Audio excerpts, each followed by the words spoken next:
Welcome to our channel. Pullapantula Ramamurthy, world teacher. I am not world teacher. World teachers are Sadguru Subrahmanyam, Swami Vivekananda, Jiddu Krishnamurti, Jillellamudi Amma. Extras all are world teachers. I am teacher in Vinukonda. That's all. సంస్కృత భాషా వ్యాకరణానికి మునిత్రయం ఎవరో తెలుసా? పాణిని, కాత్యాయన, పతంజలి. వాళ్ళు ఆంధ్ర భాషకి అంటే మన తెలుగు భాషకి కూడా మునిత్రయం ఉన్నారు. ఎవరు అంటే నన్నయ, ఆదికవి నన్నయ, వాగన శాసనుడు, అధర్వణాచార్యులు, అహోబల పండితులైనటువంటి గాలి నరసయ్య శాస్త్రి గారు. వీళ్ళ ముగ్గురు కూడా తెలుగు భాషకి మునిత్రయం అనడంలో సందేహం లేదు. ఆ కోవకు చెందినటువంటి వాడు ఈయన గాలి నరసయ్య అనే అతని. అసలు ఎవరు ఈ గాలి నరసయ్య, అసలు ఆయన చరిత్ర ఏంటి అనేటువంటి దాని గురించి మనం ఇప్పుడు తెలుసుకుంటున్నాం. ఈ గాలి నరసయ్య అనేటువంటి అతనికి చదువు సంధ్య లేదు. ఆవులని కాసుకునేటువంటి వాడు, గో పరిపాలకుడు. గోకనకొండలో ఎక్కడ కొండ మీద పోయి ఆవులు కాసుకుంటూ ఉండేటువంటి వాడు. నిరక్షర కుక్షి, అనాథ బాలుడు. విచిత్రం చూడండి, ఆయన పుట్టినటువంటి 3వ సంవత్సరానికి పాపం తల్లి తండ్రి ఇద్దరూ చనిపోయారు. బంధువులు ఎవ్వరూ కూడా రాలే. మూఢనమ్మకాలు వాళ్ళకి. వీడు పుట్టగానే తల్లిదండ్రులనే కోల్పోయాడు కాబట్టి నష్టజాతకుడు అని ఎవరు రాలేదు. మరి అటువంటి అనాథ బాలుడు, నిరక్షర కుక్షి, ప్రపంచ ప్రఖ్యాతమైనటువంటి అహోబల పండితీయం రచించాడు. కాళింది పరిణయం రచించాడు. అసలు ఎలా వచ్చాయి ఆయనకు అంత దివ్య శక్తులు? ఎలా వచ్చాయి? అహోబిలంలో ఉన్నటువంటి లక్ష్మీనరసింహస్వామిని ఉపాసన చేశాడు. ఆ మంత్రబలాన్ని ఎవరిచ్చారు అనేటువంటి ఇప్పుడు మనం ఆయన గురించి తెలుసుకుంటున్నాం. ఈయన చూస్తున్నారు కదా, అహోబల పండితుడు అంటే ఈయన రాసినటువంటి గొప్ప ఆంధ్ర వ్యాకరణ గ్రంథం భాష్యం అహోబల పండితీయం ఇప్పటికి కూడా ఆంధ్ర భాషలో భాషా ప్రవీణ చదివేటువంటి వాళ్ళకి పాఠ్య గ్రంథంగా ఉంది అహోబల పండితీయం. అయితే ఈయన గురించి ఎక్కువ మందికి తెలియదు. అహోబల పండితుడిని గురించి ఈ మధ్యనే బహిర్గతమైంది ఆయన చరిత్ర. ఆయన పాండితీ ప్రకర్షణ గురించి, జీవిత చరిత్రను గురించి మనం తెలుసుకోవడం అనేటువంటిది మన కర్తవ్యం, ధర్మం. ఎందుకంటే మన తెలుగువాడే, వినుకొండ ప్రాంతీయుడే కావడం మనందరి యొక్క అదృష్టం. అహోబల పండితీయం ప్రపంచ ప్రఖ్యాతి కావటానికి ఈ గాలి నరసయ్య గారు మూల కారణం. అసలు ఈ గ్రంథం వెలువడ్డానికి, బయటికి రావడానికి కారణం ఎవరు అంటే గాలి శ్రీనివాసరావు గారు. చూడండి, ఇప్పుడున్నటువంటి ఈ పరిస్థితులలో ప్రతి ఒక్కరూ కూడా మాకెందుకులే అనేటువంటి పరిస్థితి. ఇప్పుడున్న పరిస్థితుల్లో కాంతా కనకాలు ఉంటే చాలు, చిన్న పొట్టకు శ్రీరామ రక్ష, అంతే. మన పూర్వీకులు వాళ్ళ గురించి మనకెందుకు అనుకునేటువంటి రోజులు ఈ రోజులు. అటువంటిది మరి ఈయన గ్రంథాల గురించి ఎవ్వరూ పట్టించుకోలే. ఆ పరిస్థితులలో గాలి శ్రీనివాసరావు గారు బీఈడీ కాలేజీ డైరెక్టరు. ఆయన మాత్రమే ఎంతో ఆర్థికంగా వ్యయప్రయాసలు కోసి ఆర్థికంగా ఆదుకొని ఈ మహానుభావుడి యొక్క చరిత్రని, గ్రంథాలన్నింటినీ కూడా బయటికి తీస్తున్నారన్నమాట. అది చాలా గొప్పతనం. ఒక రంగం చెప్పాలంటే ఈ మహానుభావుడే ఆయనలో దూరాడు. అది ఆయన యొక్క అదృష్టం. అది గొప్పతనం కాదు, గాలి శ్రీనివాసరావు గారి యొక్క అదృష్టం. ఈ నరసింహశాస్త్రి గారి ఆయనలో దూరి ఆయన చరిత్రను ఆయన బహిర్గతం చేసుకుంటున్నారన్నమాట. అది ఈయన యొక్క గొప్పతనం. కాబట్టి గాలి శ్రీనివాసరావు గారు కూడా ఎంతో శ్లాఘనీయులే అనటంలో ఎటువంటి సందేహం అనేటువంటిది లేదు. కొప్పరపు కవుల యొక్క మనవళ్ళు ఏ విధంగా అయితే ఆ కొప్పరపుల యొక్క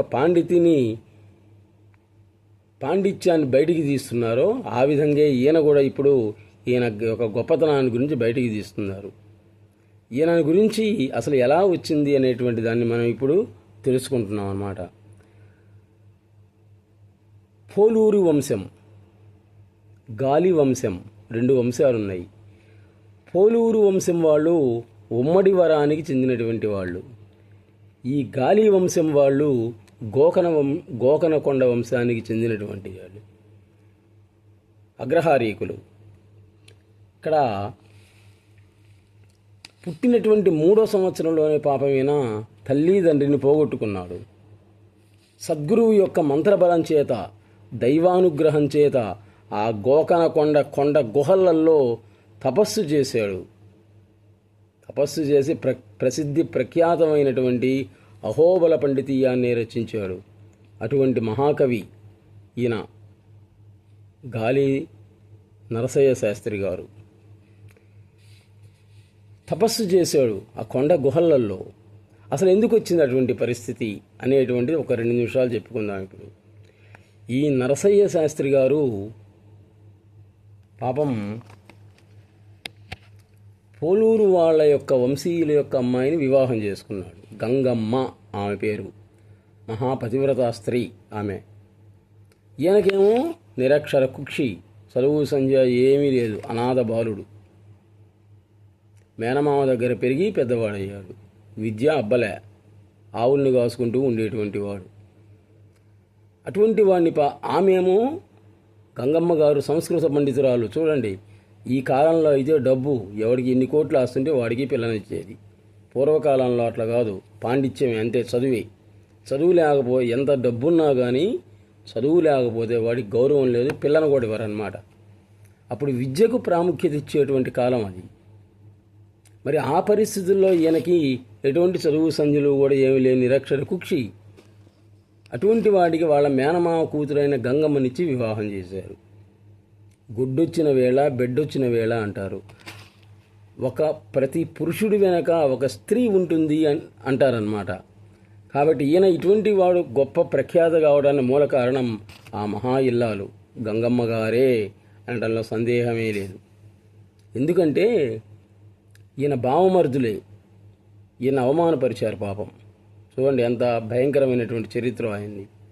పెళ్ళయింది, అత్తగారింటికి వచ్చాడు, అల్లుడు హోదా లేదు, ఇంట్లో ఉండేటువంటి వాళ్ళే ఈయన ఆ కాలంలో సంస్కృత భాష మెయిన్, భార్య ఏమో సంస్కృత భాష పండితురాలు, ఈయనకేమో అసలు ఏదీ లేదు, ఏ భాష రాదు, ఆవులు కాసుకునేటువంటి వాడు అని పాపం అందరూ వాళ్ళ బావమరుదులే ఆయన అవమానపరచడం మొదలుపెట్టారు.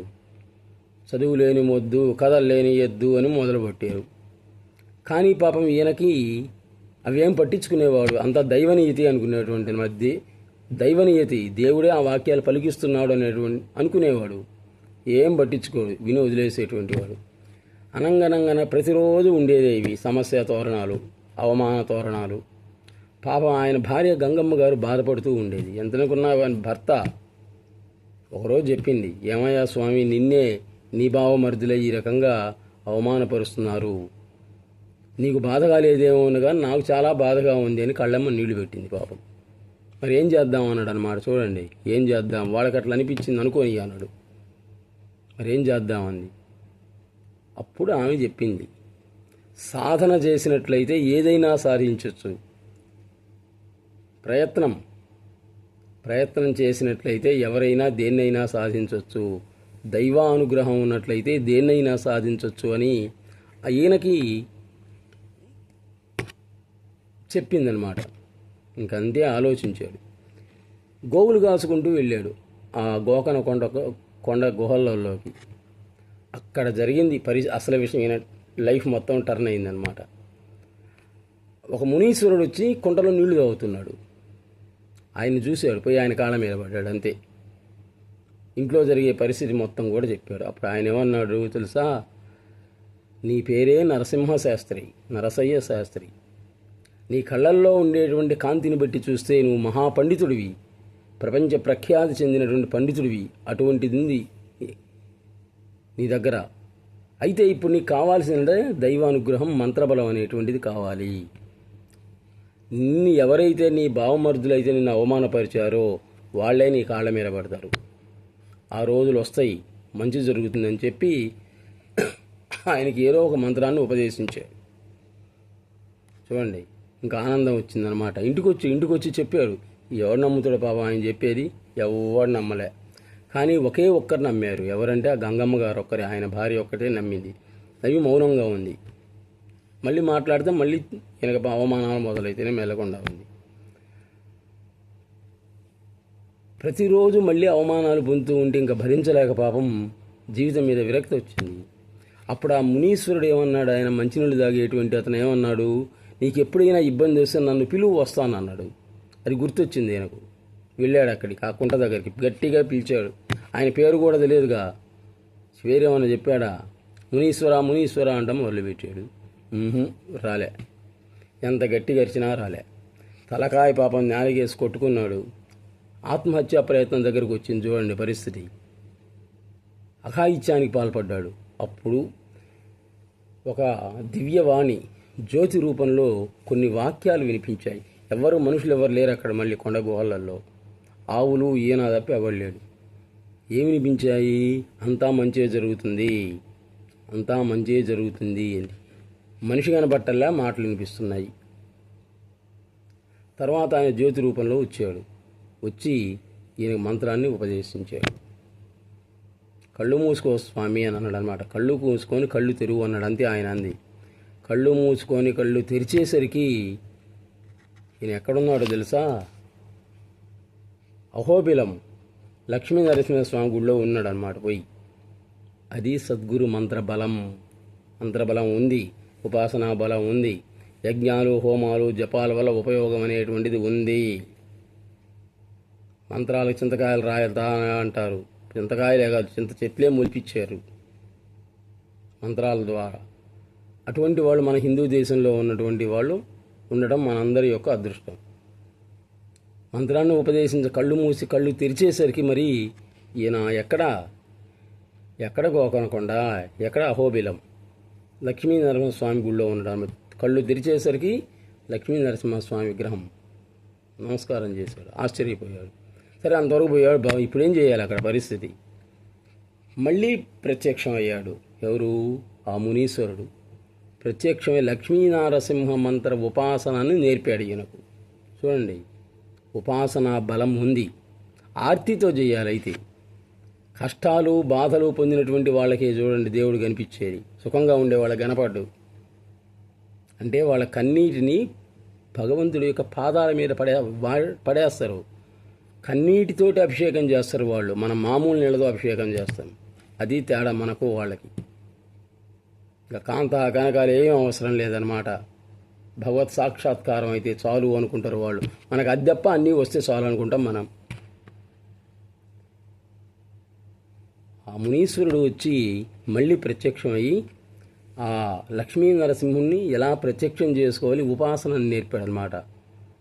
ఇంకా అక్కడ ఉపాసన బలంగా కొండ గుహల్లో కనీసం 12 సంవత్సరాలు భయంకరమైనటువంటి తపస్సు చేశాడు ఆయన. ఆ పిల్లవాడు తపస్సిద్ధిని పొందాడు అనమాట. అంటే సాధన చేత సిద్ధిని పొందాడు. సిద్ధులు సాధకులు అవుతారు, కానీ సాధకులు సిద్ధులు కావడం చాలా కష్టం. ఈయనే ఈ కలియుగంలో సాధన ద్వారా సిద్ధిని పొందినటువంటి వాడు గాలి నరసయ్య గారు మాత్రమే అనటంలో సందేహమే లేదనమాట. ఇంకా అక్కడి నుంచి ఆయన తెలియనటువంటి విషయాలన్నీ కూడా తెలుస్తూ ఉన్నాయి. కాళిదాసు ఏ విధంగా అయితే కాళీ ప్రభావం చేత ఏది మాట్లాడినా అది సంస్కృత గ్రంథాలుగా తయారయ్యారో అదే విధంగా తయారైంది. సంస్కృత వ్యాకరణానికే భాష్యాన్ని రాశాడు. అది అహోబల పండితీయం. అహోబిలం అహోబలం.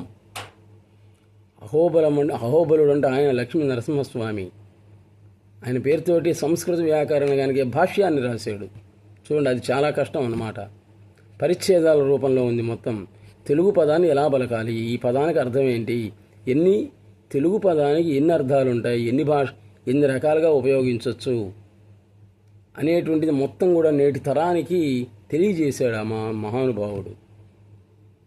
అదే అహోబల పండితీయం. అనేటువంటి గొప్ప వ్యాకరణ భాష్య గ్రంథం అది. వీరి పాండిత్య ప్రతిభను చూసినటువంటి కుర్తాళ పీఠాధిపతి తెలుసు కదా మీరందరికీ, కుర్తాళం తమిళనాడులో ఉంది. ఆయనే సిద్ధేశ్వరానంద భారతీ స్వామి. ఆయన ఎవరో తెలుసా? మనందరం చూసినటువంటి వాడే నిన్నటి వరకు. గుంటూరు హిందూ కాలేజీ ప్రిన్సిపల్ గారు డాక్టర్ ప్రసాదరాయ కులపతి గారు. జిల్లెమూడి అమ్మవారు ఆయనకి ఎప్పుడో చెప్పింది, ఒరే రాబోయే కాలంలో పీఠాధిపతివి అంది. అంతే, మౌనస్వామి వచ్చాడు, ఈయన పట్టకపోయాడు, కాషాయ బట్టలు ధరించాడు, ఇంకంతే. ఈరోజు కుర్తాలానికి తమిళనాడు నుండి ఆయన యొక్క మంత్రప్రభావం చేత శాసిస్తున్నాడు అనమాట ఆయన కుర్తాళం పీఠాధిపతి. ఆయన చదివాడు, ఈయన రాసిన అహోబల పండితి అని ఆశ్చర్యాన్ని ప్రకటించాడనమాట. ఆయన ఒక్కడే కాదు, చిన్నజీయర్ స్వామి, ఆయన అందరిది సాక్షాత్ ఆయన శ్రీ మహావిష్ణువు యొక్క స్వరూపం చిన్నజీయర్ స్వామి. అటువంటి వాళ్ళు. తర్వాత పుల్లెల శ్రీరామచంద్రుడు సంస్కృత వ్యాకరణం, తమిళం, హిందీ, తెలుగు, ఇంగ్లీష్లో ఎన్నో గ్రంథాలు రాశాడు ఆయన, కొన్ని వేల గ్రంథాలు. పుల్లెల శ్రీరామచంద్రుడు తెలియనటువంటి వాళ్ళందరూ ఎవరు లేరు. ఉస్మానియా యూనివర్సిటీ ప్రొఫెసర్ ఆయన, రిటైర్ అయ్యాడు. ఇప్పటి వేదాలలో ఉండేటువంటి సైన్స్ మొత్తాన్ని కూడా ఇప్పుడు ప్రచురిస్తున్నాడు ఆయన. ఈయన రాసినటువంటి అహోబల పండితాన్ని చూసి, కాళిందీ పరిణయాన్ని చూసి ఆశ్చర్యపోయాడనమాట. ఇటువంటి వాళ్ళు, అటువంటి మహాకవులే ఆశ్చర్యపోయే విధంగా ఉన్నాయన్నమాట ఆ గ్రంథాలు. మరి ఎలా వచ్చింది ఆయనకి ఇదంతా? సద్గురువు యొక్క మంత్రబలం, రెండోది లక్ష్మీ నరసింహస్వామి యొక్క ఉపాసనా బలం వల్ల వచ్చాయి ఆయనకు. గాలి నరసయ్య అహోబిల పండితాఖ్య భాష్య గౌరవంబునే స్పష్టపరచితీవా అని పాపం అందరూ కూడా ఆయన్ని మెచ్చుకున్నారు. సాహితీ అభిమానులు అందరూ కూడా స్పష్టం చేశారు, దీనికి మించినటువంటి గ్రంథం, భాష్య గ్రంథం, వ్యాకరణ గ్రంథం లేనే లేదు అని అందరూ కూడా మెచ్చుకున్నారు. అసలు ఈ మొత్తాన్ని మూల కారణం ఏంటి? ఎవరు అంటే ఒకే ఒక్క స్త్రీ, ఆమె మహాతల్లి గంగమ్మ గారు. నిరక్షర కుక్షి అయినా కానీ, అందరూ కూడా ఆయన బావమర్దందరూ అవమానపరుస్తున్నా కానీ ఆమె ఉత్సాహాన్ని కలుగు చేసిందనమాట. భర్త కనపడకుండా ఇటు వెళ్ళిపోయినా కానీ భర్తనే తన హృదయంలోనే ఉంచుకొని సేవ చేసే మహాపతివ్రత స్త్రీ ఆమె మూల కారణం. ఈయన వెనక ఆమె యొక్క ఆశీస్సు చూడండి. భర్త ఆశీస్సులు భార్యకు అంటారు, ఇక్కడ అట్లా కాదు. పోలూరు వారి యొక్క ఆడపడుచు అయినటువంటి గంగమ్మ గారి ఆశీస్సులు ఆయనకు ఉన్నాయి, అందువల్ల గొప్పవాడయ్యాడు. ఈయన వల్లనే ఈరోజు గాలి వంశం, పోలూరు వంశం, ఇటువంటివన్నీ కూడా వీళ్ళ యొక్క సంబంధించినటువంటి వంశాలన్నీ కూడా ప్రపంచ ప్రఖ్యాతి చెందాయి అంటే ఈయన వల్లే. అనాథపాలుడి 3 సంవత్సరాల పసికందు నష్టక జాతకులు అందరూ నిందిస్తున్నటువంటి సమయంలో ఒకే ఒక్కడు ముందుకు వచ్చాడు పాపం, ఈ పసిపిల్లవాడిని పెంచుకోవటానికి. ఈయన మేనమామ మాధవయజ్వ అనేటువంటి అతని, మాధవయజ్వ గారు. మాధవ యజ్వ అని ఎవరిని అంటారంటే యజ్ఞయాగాలు చేసేవాళ్ళని యజ్వ అంటారనమాట. ఆ యజ్ఞయాగాలు చేసేవాడు పాపం ఆయన ఆ కాలంలో. ఆ మాధవ యజ్వ గారే ముందుకు వచ్చి ఈయన్ని 3 సంవత్సరాల పిల్లవాడంటే ఏందండి పాపం, తల్లిదండ్రి ఎవరో తెలియదు, మాటలు కూడా రావు. అటువంటి వాడిని అందరూ కూడా నష్టజాతకుడు అంటున్నారు. ఒక స్థాయికి వచ్చిన తర్వాత మళ్ళీ వాళ్ళే వచ్చి కాళ్ళ మీద మావాడు అంటారు. కులములోన ఒక గుణవంతుడుండిన కులము వెలయు వాణి గుణము చేత. అది మంచి స్థాయికి వస్తేమో మావాడు అంటారు అందరూ కూడా. అదే పాపం పరిస్థితి బాగలేకపోతే వాడెవడో మాకు తెలియదు అంటారు. ఆ పరిస్థితుల్లో ఎవరైతే వస్తారో మనల్ని ఆదుకోవడానికి వాళ్ళే భగవంతుడు. లక్ష్మీ నరసింహస్వామి ఆయన రూపంలో వచ్చాడు, మాధవయజ్వ రూపంలో వచ్చారు. పోలూరు వంశానికి చెందినటువంటి ఆయన వచ్చే మేనమామ. వీళ్ళందరినీ కూడా తిట్టాడు, ఒరే పసిపిల్లలు దేవుడితో సమానం, పైగా మీరు చేయకపోగా ఈ విధంగా చేసే ఈయన కూడా అంట మొదలుపెట్టారు. అబ్బో ఈయనగా చేస్తున్నాడు, వీళ్ళు చెయ్యరు ఒకరిని చేయనీయరు, బ్రాహ్మణానం అనేకత్వం అంటారు, అందుకే ఊరకంటారు అనమాట. వీళ్ళకి శాపమేమో, వశిష్ఠుడి శాపమేమో ఇదంతా వీళ్ళకి అనేకత్వానికి. తీసుకుపోయాడంతే పిల్లవాడిని. వీళ్ళందరినీ కూడా తిట్టేసి ఆశీర్వచన రోజున పాపం వాళ్ళందరినీ కూడా ఈయన అవమానించినటువంటి వాళ్ళందరినీ కూడా తిట్టి ఆయన ఎవరైతే ఇతను అనాథ బాలుడు నష్టజాతకుడు అని అన్నారో వాళ్ళే ఈయన కాళ్ళ మీద పడాలి. చూడండి, ఆయన దాన్ని వాక్శుద్ధి అంటాం. వాళ్ళు ఏదంటే జరుగుతుంది అంతే. ఏ రోజు మాధవయజ్వ గారు వాక్శుద్ధి ద్వారా ఆ మాట పలికారో అదే నిజమైపోయింది. చిట్ట ఇది జరిగిందనమాట. ఇంకా అక్కడికి తీసుకెళ్ళాడు. అక్కడ తీసుకెళ్ళిన తర్వాత పాపం బాల్యావస్థే క్రీడాసక్త అంటాం అన్నమాట. చిన్నపిల్లవాడు, పిల్లలతో పాటు ఆవులు కాసుకునేటువంటి వాడు. తర్వాత మునీశ్వరుడు కనపడడం, మంత్రబలం చేత గొప్పవయ్యాడు. తర్వాత ఈయనకి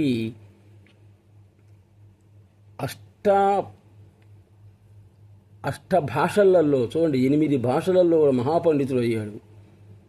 ఆయన చెప్పిందే వేదం అయిపోయింది, చెప్పిందే కావ్యం అయిపోయింది. ఇది శ్లోకాలు అంతే చెప్తూ ఉండేవాడు, భాష్యాలు చెప్తూ ఉండేటువంటి. ఇప్పుడంటే పెన్నులు పేపర్లు, అప్పుడేమన్నా రాగిరేగులు తాటాకు గ్రంథాలు ఇవి అన్నమాట. అటువంటి వాటిని ఇప్పుడున్నటువంటి వాళ్ళ వంశస్థులు బయటికి తీసుకురావటం అనేటువంటిది చాలా గొప్పతనం. అది గాలి శ్రీనివాసరావు గారు చేస్తున్నారన్నమాట. అది ఆయన అదృష్టం ఒక రకంగా. ఈ శాస్త్రి గారు, నరసయ్య శాస్త్రి గారు ఆయనలో దూరి చేయిస్తున్నారు. ఎంతోమంది ఉన్నారు కదా, మరి ఎవరు పట్టించుకోలే, సామాన్యంగా కూడా పట్టించుకోరనమాట. ఆ ఆలోచన రావటమే గొప్పతనం. అది పై ఆయన గ్రంథాలన్నీ కూడా బయటికి ప్రింట్ చేయించడం అంటే ఎంతో డబ్బుతో కూడుకున్నటువంటిది కూడా. అది చేస్తూ ఉన్నారు ఆయన శ్రీనివాసరావు గారు. కాబట్టి ఆయన కూడా స్మరించదగినటువంటి వాడి. అష్టభాషా పండితుడు అయ్యాడు ఈయన. ఈ అహోబల పండితుడు చిట్ట చివరికి. ఈయనకి చూడండి, ఈయన రాసినటువంటి పుస్తకాలలో ఎక్కడా కూడా వాళ్ళ అమ్మా నాన్నల గురించి ప్రసక్తి లేనే లేదు. ఎందుకని? పాపం అసలు అమ్మా నాన్న అంటే తెలియదు. పుట్టినప్పటి నుంచి కూడా అత్తామామ అంటమే కానీ అమ్మ అనేటువంటి పదం వచ్చిందా? అమ్మ అని అనేలోపే పాపం వాళ్ళు వెళ్ళిపోయారు, ఇద్దరు అమ్మా నాన్న అనేలోపే. అటువంటి హృదయ విదారకమైనటువంటి చరిత్ర గాలి నరసింహారావు గారు. నిత్యస్మరణీయులు. పైగా మన ప్రాంతం వాడనటువంటి మనందరి యొక్క అదృష్టం. ఈయన జీవించి ఉన్నటువంటి ఆ కాలంలో ఉన్నటువంటి వాళ్ళు ఎంత అదృష్టవంతులు అనిపిస్తుంది. ఈయనను చూసి ఉన్నటువంటి వాళ్ళందరూ కూడా ఎంతో అదృష్టవంతులు అనిపిస్తుంది అన్నమాట. అదే అష్టభాషా పండితుడైనటువంటి ఈయన ఆయన మేనమావని గురించి మాత్రమే, మాధవయజ్వన గారిని గురించి మాత్రమే చాలా పుస్తకాలలో రాశారన్నమాట. తల్లిదండ్రుల గురించి ఎక్కడా కూడా ప్రస్తావన అనేటువంటిది లేదు. ఆయన కరుణతోటే ఈయన అష్టభాషా పండితుడు అయ్యాడు. అహోబల పండితుడు ఈయన రాసినటువంటి గ్రంథాలు నేటి తరానికి కనువిప్పు కలిగించేటువంటి విధంగా ఉన్నాయి. చింతామణి గ్రంథానికి తెలుగు భాష్యాన్ని రచించి కాళిందీ పరిణయం అనేటువంటి పద్యకావ్యాన్ని కూడా రాశారు. చూడండి, పద్యకావ్యాలు రాయడం అంటే సామాన్యం కాదు. గద్య కావ్యాలు ఇంకా కష్టం, చెంపు కావ్యాలు అంతకంటే కష్టం. పద్యకావ్యాలంటే పద్యాలే, గద్య కావ్యం అంటే గద్యమే, చెంపు కావ్యాలంటే రెండూ ఉంటాయన్నమాట. అటువంటి ఎన్నో ఈయన రాశాడు. అంటే రాస్తూ ఉంటే ఛందస్సు తర్వాత దాంతో అదే పడిపోయిందన్నమాట. అది దైవనియతి అంటే అదే అన్నమాట. ఒక పద్యం చెప్పాలంటే, ఇప్పుడు గరికపాటి నరసింహారావు గారు పద్యం చెప్పాలంటే ముందు ఆలోచించుకుంటుంటారు, ఇది ఉత్పలమాల చంపకమాల అని. ఇటువంటి మహానుభావులు అవన్నీ ఆలోచించరన్నమాట. చెప్పిన తర్వాత రాసిన తర్వాత కరెక్ట్గానే ఉంటుంది. గణాలు యతులు ఇవన్నీ కూడా కరెక్ట్గానే ఉంటాయి అన్నమాట. అది దైవ కృప అంటే అది జన్మాంతరాగర సంస్కార విశేషం వల్లనే వచ్చేది కవిత్వం, లేకపోతే రానే రాదు. తన గ్రంథంలో ఎక్కడా కూడా మాతాపితరులను గురించి ఎక్కడా కూడా చెప్పలే. ప్రతి చోట కూడా గురుదేవో భవ అని సూక్తిని ఆధారంగా చేసుకొని తన గురువుని గురించి మాత్రమే చెప్పారు చాలా చోట. గాలి వంశీయులకి, పోలూరి వంశీయులకి, అప్పరాజ వంశీయులకి చూడండి, ఈ 3 వంశాల వాళ్ళకి ఈరోజు కూడా సన్నిహిత సంబంధ బాంధవ్యాలు ఉన్నాయి అంటే ఈ మహానుభావుడి యొక్క దయ వల్లనే, ఈయన వల్లే. చూస్తున్నారు కదా, చూడండి, స్ఫురద్రూపం సాక్షాత్ పరబ్రహ్మే. అపర నన్నయ్య భట్టులాగా ఉన్నాడు చూడండి.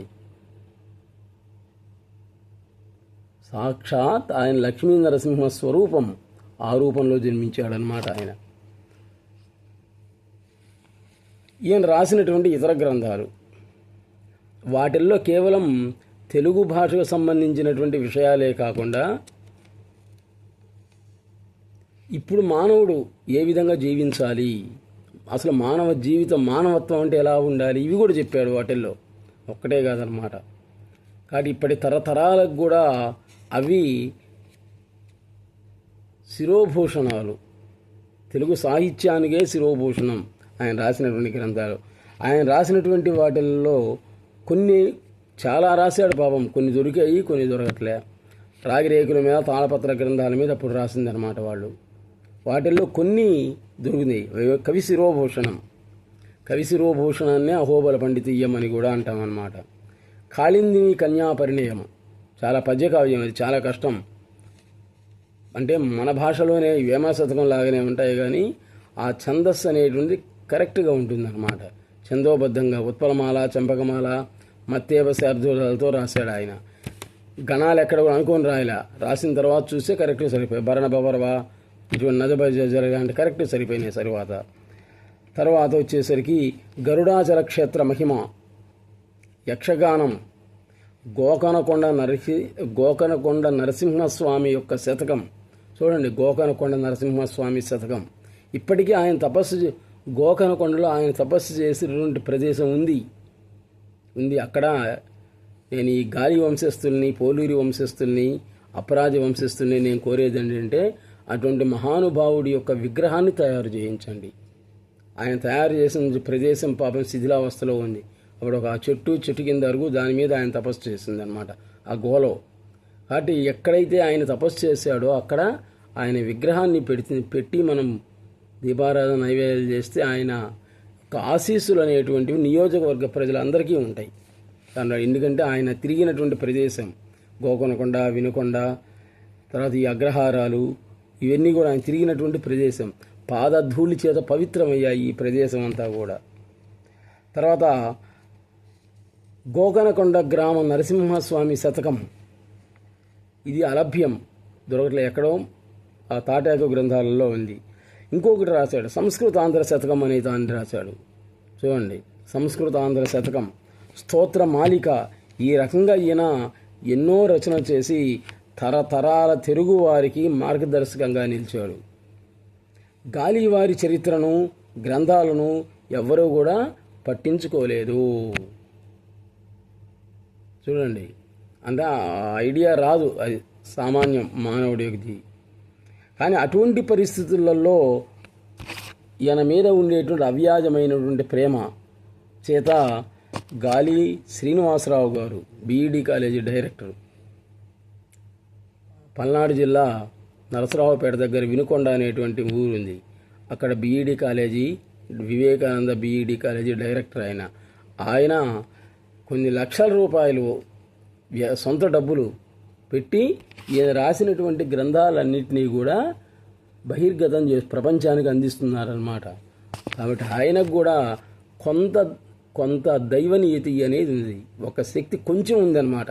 పరమాణువులో పావుభాగం ఉంది.